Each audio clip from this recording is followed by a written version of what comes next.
Howdy, folks. Wow, another week. It's hard to succeed in this weather. That's right. This week, we're going to talk about how to succeed in a career of medicine, or how to succeed along the journey of becoming a doctor. Now, I think what we talk about today doesn't necessarily just apply to medicine. It basically applies to life in general and other career paths. So let's go. Howdy, folks. This is Dr. Bao. Yeah. The goal of this channel is to make it useful for those of you who might be interested in learning more about a doctor's life. You could be a student, a resident, a fellow, an attending, a parent, or someone who simply loves to information overload yourself. Seriously. Although I do work and am affiliated with some hospitals and med school, what I say does not represent the opinion of any entity except myself. Please like or dislike, hopefully not dislike, subscribe, comment, share, and press that bell icon. Great. So I am going to say this first, loud and clear, that I do not believe I am all that successful. I don't think I'm a failure, but I personally don't think I am at any point where I can tell anyone that, oh my God, I am super successful and people should invite me to talk at any event or convention about how to be successful and all these kind of stuff. But in general, I think I haven't done bad. And so oftentimes I get asked, do you have any secret in terms of doing things in a certain pattern or in a certain way that allows you to succeed or allow the path of whatever you're doing to be a little bit more smooth. So here are the 4 ups that I recommend to everyone doing whatever in life. Obviously more for folks in medicine because I am in medicine and this is from personal experience, but I truly believe that, these 4 ups apply to every job field and every career path. And these 4 ups, I think if you just do the first 3 ups, you're probably gonna be fine 80% of the time. The 4th up is really something that we should do 20% of our life, and sometimes that's gonna be hard. So let's go over them. The first up is to show up. Now, showing up is not just that easy unless you have a background or you have a family that, I don't want to say spoon feed you, but that kind of preps everything for you. And so you know exactly where to go, where to be, at what time. In order to show up for most of us, or for the rest of us, showing up actually involves a lot. Meaning, you have to know what is the event that you want to be at relative to other events, because there are opportunity costs. So for example, if you're going into medicine, you have to show up at a lot of things. The MCAT, the USMLE, your courses, your exams at school, and a lot more.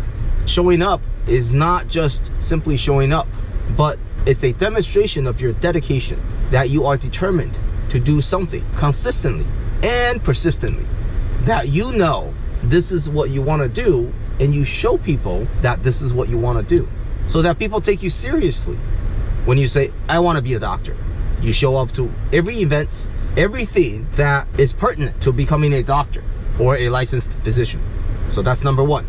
The number 1 up, showing up. The second up is a continuation from the first up, meaning after you show up, you have to continue to do things so that people continue to believe in you and people continue to take you seriously. The second up is to keep up, meaning whatever you're doing in medicine, whether it's during medical school, residency, fellowship training, different exams, you have to be able to finish it. You have to be able to finish it in a manner that lets people know and let yourself know that you are truly there for this process and you are serious about the end goal that you are trying to achieve. Again, I don't think this is that easy. It's easier said than done. We can always talk the talk, but it's very hard to walk the walk. In order to keep up, you have to be very disciplined. And that's easy on a good day in general, but not so easy on a bad day. And honestly, we do have bad days. Not just in medicine, but in life in general. We have bad days. bad things happen, we get discouraged, we get frustrated, we get perplexed. Things can happen that make our day somewhat more difficult than usual. And on those days, we still have to keep doing whatever we want to do. So that's the second up, keeping up.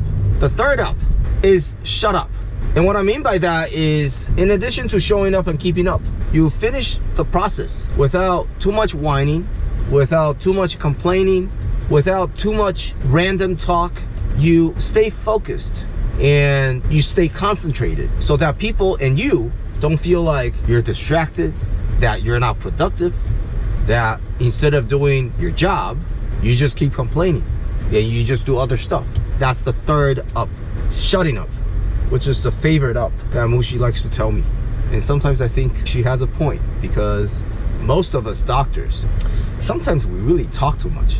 You know, we feel like we know a whole lot, we want to share a whole lot, like what I'm doing right now. And to the point, sometimes it's a little annoying for people, and so we need to shut up sometimes. I think knowing when to shut up, not just in medicine, but generally in life, including to your significant other or spouses, I think that's super important. So that's the third up. The last up, or the fourth up, again, I think this is 20% of the time in life that we really need to do this, is to speak up. I think this is extremely important in certain processes. For example, when you see something that is unfair, for example, when you feel like what you are doing or what you are told to do is not fair or is not right. In situations like these, I think we all need to speak up. When you see something that's not right, we all need to speak up, whether that's harassment, whether that's bullying, whether it's some kind of malpractice, negligence, fraud, abuse. I think in those situations, we really need to speak up, because if we don't, we are allowing ourselves to live in a very negative environment, both physically and mentally. And that is not, number one, healthy, and that's not, number two, conducive to what we want to do, what we want to accomplish. And ultimately, it's not fair for everyone. The folks who are taking advantage of others, the folks who are getting bullied or who are getting their advantages taken, and that could be others or that could be us, and the folks surrounding this process. So I think it's not fair for everyone. And knowing when to speak up, how to speak up, whom to speak up to, I think those are all very important. In the healthcare system or in the medical education system, there is a chain of hierarchy or system that we should be familiar with when we need to speak up. For example, first to your colleagues or classmates, if the situation allows, and if not, to your bosses or HR or human resources, and then perhaps to someone higher. For example, the dean of medical school or other officials in your hospital. And I think this is generally true for other jobs too. There is a system where you have to know how to navigate through in order to speak up in a constructive and useful way. And I think most places have this no retaliation clause, where if you speak up in good faith, you shouldn't be afraid that there are bad consequences happening to you. I think in reality, sometimes that still happens, or sometimes things turn out the way we never intended. So by saying speaking up, I think all of us need to know that it's a delicate matter where we need to do our best to do this speaking up process right in a diplomatic fashion, if that makes sense. So that is the fourth up, or the last up, speaking up. If you have questions about medicine in general, or being a doctor in general, leave a comment. Eventually, I will get back to you. For now, best of luck.